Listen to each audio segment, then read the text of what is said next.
Bueno, vamos a dar inicio con una actividad más de la asignatura de sistemas operativos. Dentro de este vamos a ver la unidad 6 y la unidad 7. Como principal punto tenemos los principios en el manejo de entrada y salida.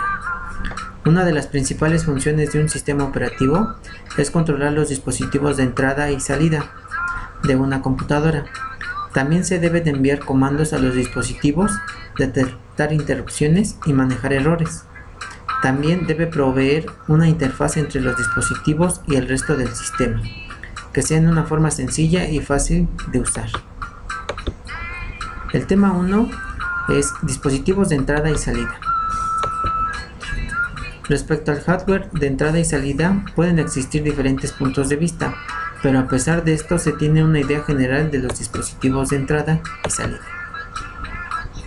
Los dispositivos de entrada y salida se dividen en dos categorías: dispositivos por bloques y dispositivos por caracteres. Dentro de los dispositivos por bloques se almacena información de tamaño fijo, cada uno con su propia dirección. Los tamaños de bloques van de 512 bytes hasta 32.768 bytes. Estos pueden leer o escribir cada bloque con independencia de los demás. Los discos son los dispositivos por bloques más comunes. Dispositivos por caracteres. Este tipo suministra o acepta una corriente de caracteres sin completar ninguna estructura de bloques. No es direccionable y no tienen una operación de búsqueda. Las impresoras, las interfaces de red, los ratones y casi todos los demás dispositivos que no se parezcan a los discos pueden considerarse como dispositivos por caracteres.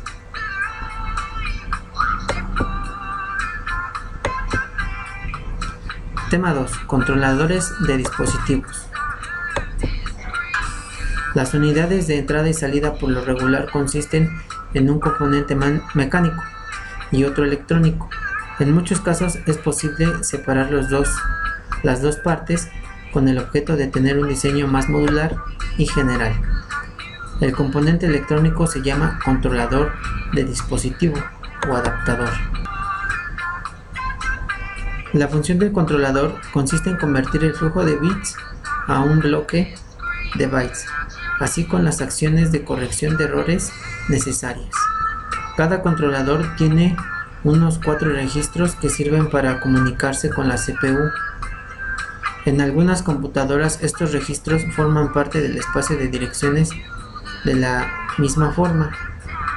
Este esquema se denomina entrada y salida en memoria. La asignación de direcciones de entrada y salida a los dispositivos se realiza mediante lógica de decodificación del bus asociado al controlador. Una interrupción es un suceso electrónico, una línea de petición de interrupción del hardware. Es una entrada física dentro del controlador. Tema 3. Acceso directo a memoria. Muchos controladores, sobre todo los dispositivos por bloques, manejan acceso directo a la memoria o DMA.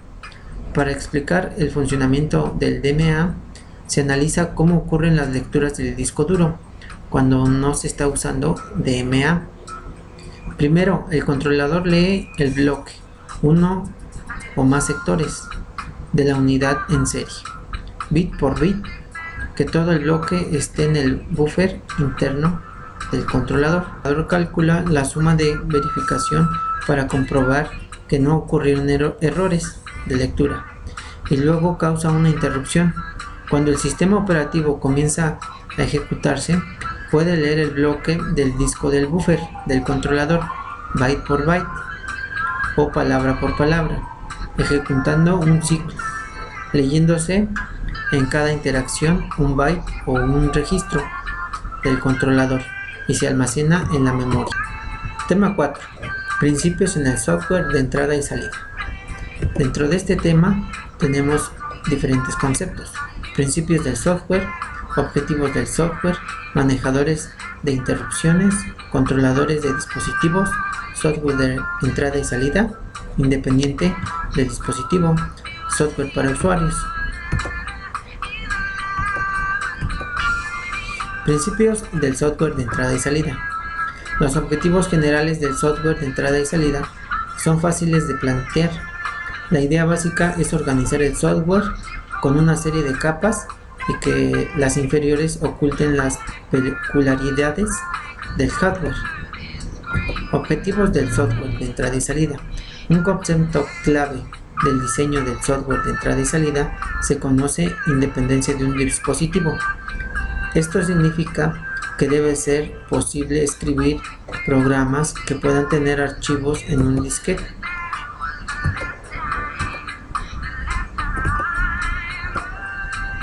Manejadores de interrupciones. Las interrupciones son desagradables pero inevitables y deben ocultarse en las profundidades del sistema operativo, con el fin de reducir las partes del sistema que tienen conocimiento de ellas. Controladores de dispositivos. Todo el código dependiente del dispositivo se coloca en los controladores de dispositivo. Cada controlador maneja un tipo de dispositivo o de una clase de dispositivo similar. Software de entrada y salida independiente del dispositivo. Aunque una parte del software de entrada y salida es específica para cada dispositivo, una fracción considerable es independiente de él. La frontera exacta entre los controladores de dispositivos y el software, independientemente del dispositivo, dependen del sistema. Software para usuarios. La mayor parte del software de entrada y salida está dentro del sistema operativo. Una parte consiste en bibliotecas enlazadas a los programas de usuario, incluso programas completos que se ejecutan fuera del Henkel. Tema 5. Relojes. Los relojes son esenciales para el buen funcionamiento de cualquier sistema de tiempo compartido, porque juegan un papel decisivo en la sincronización de procesos, en la calendarización de trabajos por lote y para la asignación de turnos, entre otras tareas. El software de reloj puede adoptar la forma de un controlador de dispositivo, aunque el reloj es un dispositivo por bloques, como un disco de caracteres, como una terminal. Hardware de reloj. Comúnmente se usan dos tipos de relojes en las computadoras y ambos son muy diferentes de los relojes que la gente usa. Los relojes más sencillos están conectados a la línea de potencia de 110 a 200 volts y causan una interrupción a cada ciclo de voltaje a 500 a 60 Hz. La otra clase de reloj consta de tres componentes: oscilatorio de cristal, un controlador y un registro.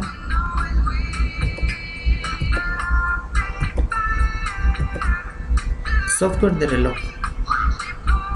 Todo lo que el hardware de reloj hace es generalmente interrupciones a intervalos conocidos. Las obligaciones exactas del controlador del reloj varían de un sistema operativo a otro, pero casi siempre incluyen las siguientes: mantener la hora del día, evitar que los procesos se ejecuten durante más tiempo definido, contabilizar la utilización de la CPU, manejar la llamada al sistema alarm emitida por proceso de usuario, proveer temporalizadores de vigilancia a partes del sistema, preparar perfiles y vigilar y recabar datos estadísticos. Vamos a dar inicio con la unidad 7 y esta trata de los núcleos de sistema operativo. El núcleo es una parte del sistema operativo que se ejecuta como software viable en modo de supervisor. El núcleo incrementa los mecanismos básicos que garantizan la operación segura del sistema operativo. El núcleo,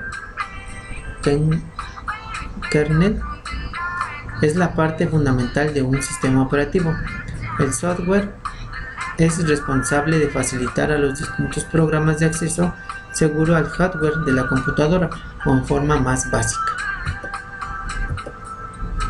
El núcleo de un sistema operativo es el programa informático que se asegura de la comunicación entre los programas y el hardware, gestión de los distintos programas, tareas de la computadora. El núcleo tiene como funciones básicas garantizar el cargamento y la ejecución de los procesos, el manejo de las funciones de entrada y salida, y el manejo de una interfaz entre las actividades del mismo y los programas del espacio del usuario. Tema 1. Los núcleos de los sistemas operativos. Dentro de este tenemos los núcleos monolíticos. Todo el software y la estructura de datos están ubicándose en un módulo lógico, sin interfaces explícitas. Entre las partes del software del sistema operativo, las organizaciones monolíticas del sistema operativo precisan la menor tarea de análisis antes de ser implementadas y pueden ser muy eficientes si se implementan correctamente. Sin embargo, son difíciles de completar y de mantener.